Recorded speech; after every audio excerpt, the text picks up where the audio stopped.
support you, you gotta want to do it for the right reasons. Not for the guilt over Mickey, not for the people, not for the title, not for money or me, but for you. Just you alone. And if I lose? And you lose. At least you lose with no excuses. No fear. And I know you can live with that. What up, y'all? It's your boy, Mr. Mars Sharp, Short Man Filmworks in the building. And we have another episode of the Everyday Man's Film Reviews for you guys this evening. All right.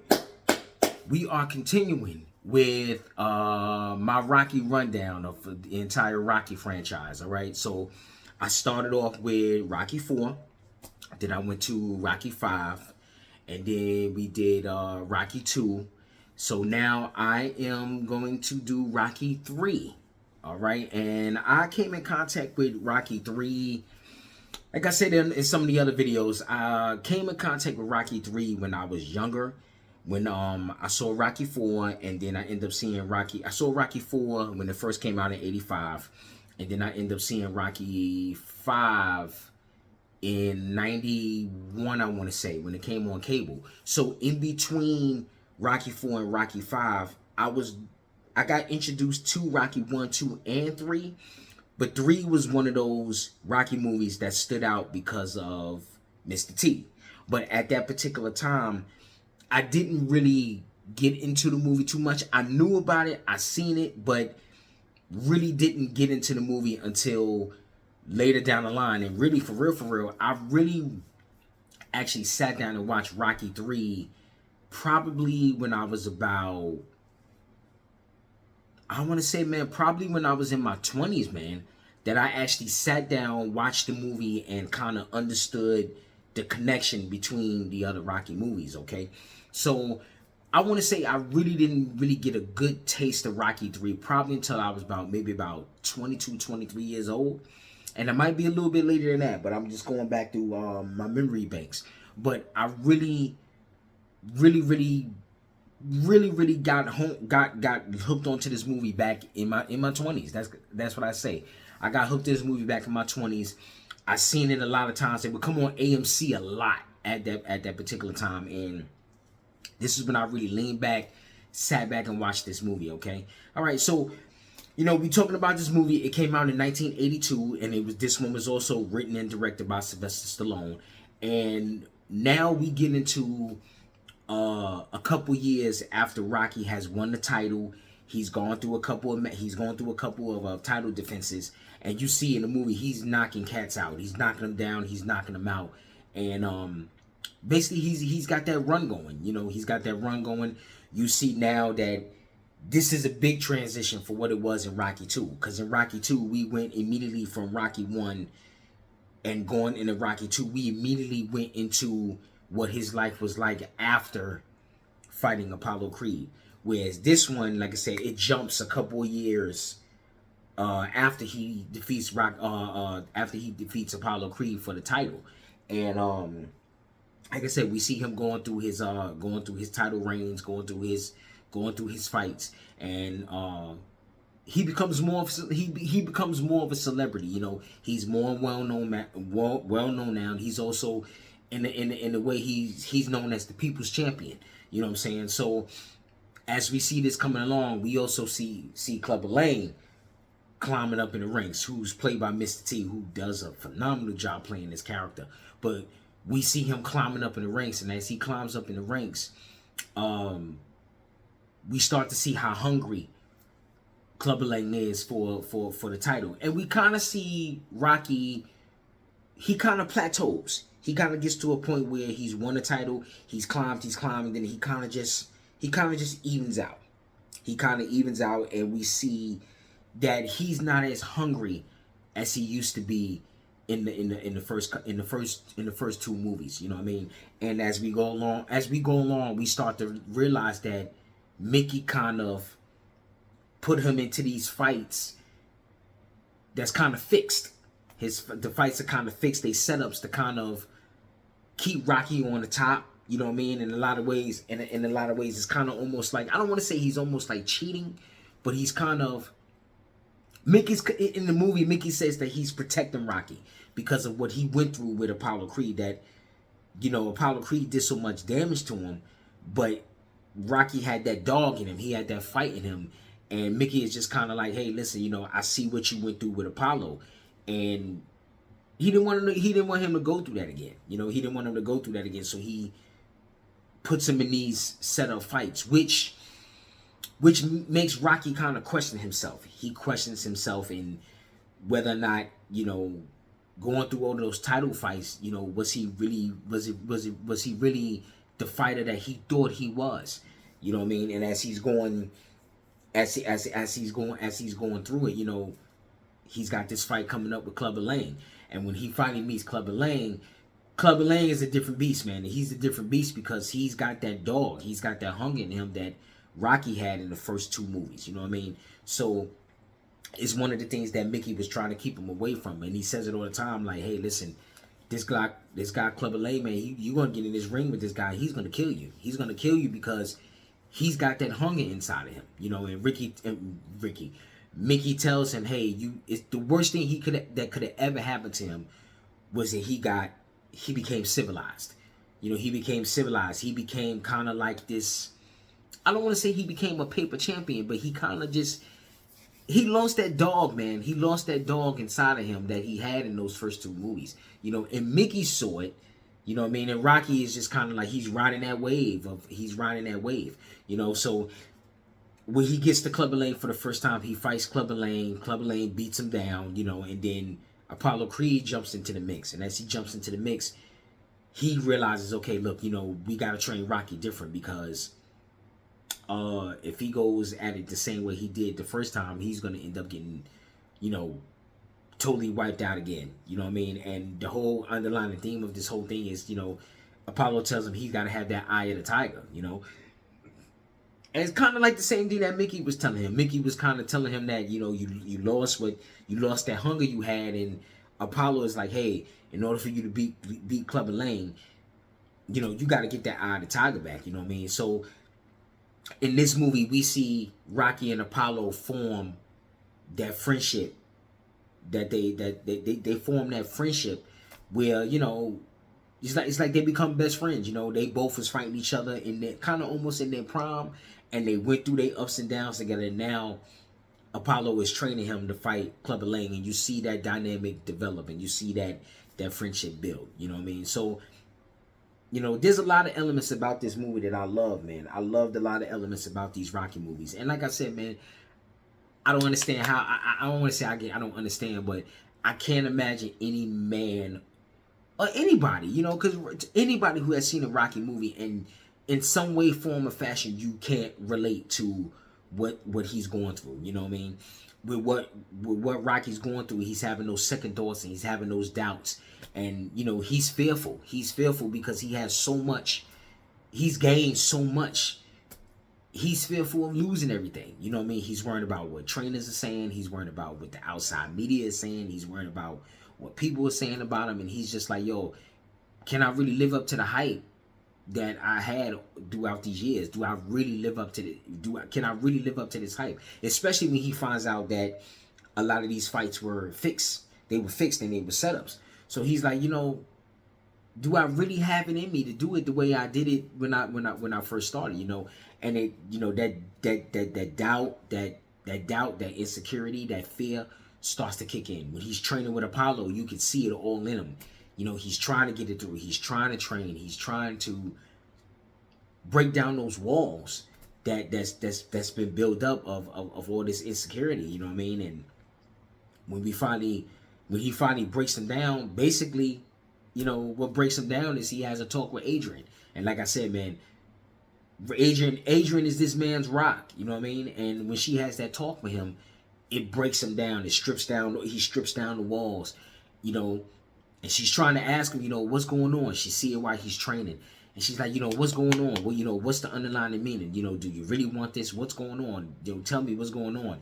I just want to know the truth of what's going on. And when she finally breaks him down and he says, hey, I'm afraid. And she's like, so what? If you're going to be afraid, it's kind of like, if you're going to be afraid for the right reasons. Don't be afraid, and don't count yourself out because you're thinking about everything else on the outside. You got to do it for yourself. Don't do it for the people. Don't do it for the money. Don't do it for the material things. Do it for yourself. You know what I mean? And if you win, you win. If you fail, at least you can fail and know, hey, I gave it my all and I gave it my best. You know what I mean? And that's when we see Rocky go through that shift, going from being that person that's afraid to saying, hey, listen, you know what? I got my wife believing in me. I got Apollo believing in me that I can go the distance. You know, and he turns it around. He turns it around and he goes the distance and ends up, you know, winning the title back from Clubber Lang. You know, so, you know, I've always loved the Rocky films because there's always some sense of humanity inside of these films. You know what I mean? But I'm gonna get to that when I talk about the writing. You know what I mean? So, you know, I love Rocky 3, man. I love Rocky 3 and I love this movie. You know, talking about the acting, Sylvester Stallone, you know, once again he writes, directs, and he acts in this movie. He takes Rocky to that next level. You know, you see him growing. You see him grow in this movie. You see him grow from the first one to the second one to the third one. You see him grow. You see him become kind of like, it's kind of almost like he becomes that fighter that people wanted him to be in the second one, which he wasn't quite there yet, and he becomes that version of himself, of being that household name, being Rocky Balboa, being the name. You know, he becomes the name in this movie. You know what I mean? So we see his progression, we see how he grows, and we see what he goes through. And to me, you know, Stallone ain't never really been one of those hardcore actors, but for what he did with this film, you know what I mean? And I know by him writing it, he knew exactly what he wanted to do with the character, but by him being Rocky Balboa, playing Rocky Balboa, you see what he goes through, and you see his transitions and what he and how he, you know, how he conveys it and how he brings it, how he pulls it off. So, you know, as anything, man, as always, man, kudos to Sylvester Stallone for writing a top-notch film and also, you know, having the guts to star in his own stuff, you know, star in his own movies, you know. Talia Shire comes back as Adrian again, and this time Adrian, you can see Adrian growing in this one too, because in the first one she's so shy, so timid. In the second one, she still has those shy and timid ways, where in this one you see her growth along with Rocky. You know, you see her growth. You see how much strength she has and how much she's grown and who she grown, how she's grown as a person, how she's grown as a character, you know, because she didn't have a lot to say in the first two movies, and in this one she has that dialogue with Rocky, and when she has that dialogue with Rocky, you see how much she's grown. You see how tough she's become in a sense, because she says, hey, you know, and he asked her, he said, you know, how'd you get so tough? She's like, hey, I live with a fighter, you know. But I think that's just not a vision, but it shows her growth of how she grows as a character, you know what I mean, from all these previous movies. You know, Paulie's in here again, and like, to me, always say, man, Paulie is kind of like, Paulie is who he is. You know, if you've seen 1, 2, he's pretty much the same dude in this movie as he's been in the other movies. You know, in the beginning of the movie, he goes through his little jealousy. He goes through his jealousy with Rocky, and he's seeing all the attention that Rocky's getting, and he's just like, look, man, I just want to come along for the ride, man. Give me a job. I just want to come along for the ride. And Rocky is like, man, why didn't you just say something? You know, just tell me what you want, and, you know, pretty much like, yo, tell me what you want, and I got you. You know what I mean? So Paulie is still, he's still who he is. You know, I don't think Paulie's going to change too much. He's still who he is. We see Apollo Creed come around. Apollo Creed develops into his own. He develops and he's growing, you know, and he's dealing with the fact of him being out of the limelight, him being who he used to be, you know, and you see him developing, and he's becoming a different version of himself. You know what I mean? He has a couple of talks with Rocky. Him and Rocky have a dialogue, and he says, hey, you know what happens when the chairs stop, you know, it's lonely. It's, you know, it gets lonely, you know, you miss it, it gets lonely, and, You know, you got to keep that dog in you. You know, eye of the tiger, as he always says. You know, eye of the tiger. So you got to keep that dog in you. You know what I mean? So shout out to Carl Weathers. You know, because once I said it before, he created a iconic. He created an iconic character in Apollo Creed. You know what I mean? And it's all gonna tie back into the first one when I get to the first one. You know, but you know, I'm always gonna love Apollo. I'm always gonna love Carl Weathers for, you know, his contribution to Apollo Creed. You know what I mean? We see how much Apollo has grown. You know, he goes from a almost hated character in the first two movies. He goes from kind of like, you know, this antagonist to almost becoming, you know, he becomes that guy that you like. Oh man, I'm starting to like this cat. You know, you like him in the first one. You don't really like him too much because you know he's there to be the antagonist. In the second one, you kind of develop a little bit of like a love-hatred kind of thing for him. But in this one, man, you just go all out. You can't help but to love Apollo Creed at the end of this movie. By the time you get to the middle of this movie, when they start training, you can't help but to love Apollo Creed in this movie. You know what I mean? So shout out to Carl Weathers. You know, great job as always. Kudos to you. You did an excellent job. And I'm not missing him. I'm just trying to see, is there any other characters before I get to him? Nah. Mr. T. You know, this was Mr. T's introduction into the film world. And Mr. T played a scary villain in this movie, man. Scary villain, scary antagonist, you know. And Mr. T, as I said with Carl Weathers and a lot of other ones in this movie, Mr. T is a national treasure, man. To his iconic lines, to the haircut, to the sideburns connecting to the sideburns connected to the mohawk. Mr. T, Mr. T had a hell of a look, man, and especially when he went to the A-Team. When he went to the A-Team, to me, it's kind of almost like he took Clubber Lang and took pieces of what Clubber Lang was in Rocky 3 and pushed them over into the A-Team. You know what I mean? But Mr. T was a beast in this film, man. He was a beast. You know, Clubber Lang scared the living shit out of you, man. If I was a boxer and I was standing across the ring from this guy, it was kind of almost like, oh snap, man, do I really want to face this dude? You know what I mean? Because he was very intimidating, very, very, very scary, man. Very, very, very scary, man. Made for a great matchup between Rocky and Clubber Lang, you know. So shout out to Mr. T, man. Mr. T, all Mr. T had to do was just be Mr. T. You know what I mean? I don't know back in the day if he was really like that, because I know now I've seen a couple interviews with him as he's gotten older, and he seems like just the nicest dude. He seems like the nicest dude in the world. When you meet him, he seems like he's like the nicest dude when you meet him, when he's been on older shows. But I'm pretty sure he was like that when he was younger. That was just kind of like his persona.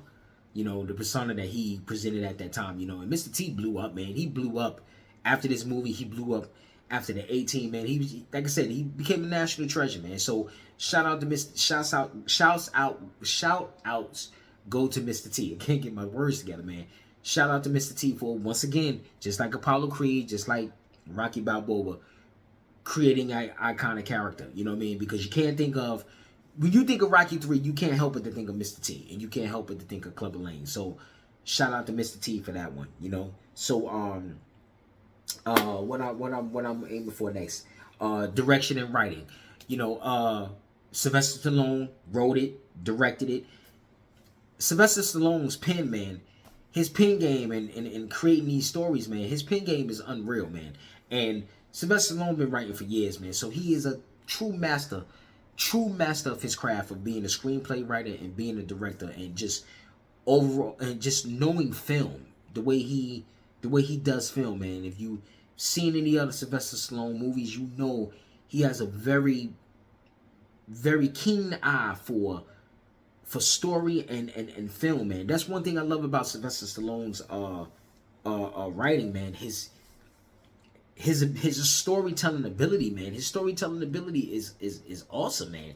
You know, he tells stories that really pull you in and bring you into to the characters, and you really get invested into what's going on with the story. So, Sylvester Stallone is he's one of my favorite screenwriters, man. He's one of my favorite screenwriters. As I look back through a lot of his movies and a lot of his filmography and a lot of stuff that he's written, I can see like, yo, man, based on how he tells his stories, man, one of my favorite screenwriters, you know what I mean? As well as directors, because he's directed some quality stuff. So, shout out to Sylvester Stallone for doing, what he's done in the Hollywood game, and what he's done with film, and what he's done with, his contribution to the film world, you know what I mean? So shouts out to him. Overall, Rocky 3, Rocky 3 is a great movie, man. So I'm gonna get to my scale, because I'm going to bring this to a close. So getting to my scale, I give Rocky 3 Yo, I want to give it 5. I want to see if I want to give it 5. And I want to give it 5.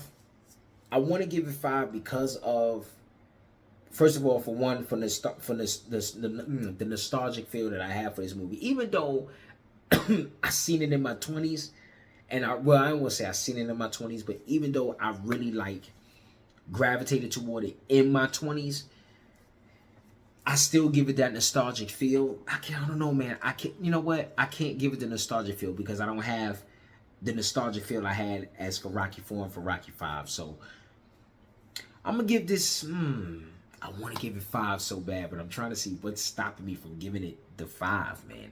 I'm trying to see what's stopping it from me giving it the 5 because I'm leaning for 4, but I'm leaning for 4.5. And oh man. You know what, the hell with it. I'm going for it, man. I'm going to give Rocky 3 5 thumbs up. I'm going to give it 5 thumbs up. For one, I'm going to give it 5 thumbs up because of story. Like I always tell y'all, I'm a sucker for a great story. So I'm going to give it 5 thumbs up for great storytelling. I'm going to give it 5 thumbs up because just the overall nature of it just being a Rocky film. It's a Rocky film. How can you not enjoy a Rocky film? You know what I mean? Giving it 5 thumbs up for being a Rocky film. I'm giving it 5 thumbs up for the acting. I'm not gonna say they were Oscar caliber performances, but you don't always need Oscar caliber performances, man. You just need somebody to do what they need to do, serve the purpose of what the film needs, and long as the acting serves the purpose of the film, we good. And I feel like everybody did their part. Everybody played their part in this film. From Sylvester Stallone to Talia Shire, Burt Young, Carl Weathers, Mr. T, even my man Tony Burton, who was Apollo's trainer. Everybody served their purpose in this film. So since everybody served their purpose in this film, we're gonna give it a 5 thumbs up, all right? So yeah, we'll give it 5 thumbs up, and yeah. So that's what we're gonna do, man. Rocky 5 gets a 5 thumbs up on my scale, all right? So like, comment, subscribe to the channel, show your boy some love, like this video, give me some likes, man. It would thoroughly be appreciated for y'all to give me some likes, all right? Drop some comments below. Let me know how y'all feel about Rocky 3 or any other of the Rocky movies that I've been reviewing so far. You know what I mean? So let me know what's going on. Let me know how you feel. Let me know your opinion. Shoot your boy some likes. Shoot me some comments. And I got one more to go. Y'all gotta excuse me. I'm getting a little sleepy, so my thoughts are kind of slowing down. I'm getting a little sleepy right now, but I got one more to go, and that's Rocky 1. I'm still trying to figure out if I'm gonna do Rocky Balboa. I don't know if I'm going to do it, and the way it's going, I'm probably not going to do Rocky Balboa, but I'm definitely going to do Rocky because you can't do all these Rocky movies without the first one, all right? So the next one, I want to say the next and last, and I'm probably going to say the next and last, but I'm going to hold off. The next one I'm going to do is the original Rocky, all right? So that's going to be my next Rocky videos on my Rocky franchise splurge, all right? So I'm your boy, Mr. Mar Sharp. This is Short Man Filmworks, and these are the Everyday Man's Film Reviews, all right? Y'all take care. Y'all have a good night, and I will see y'all on the next one.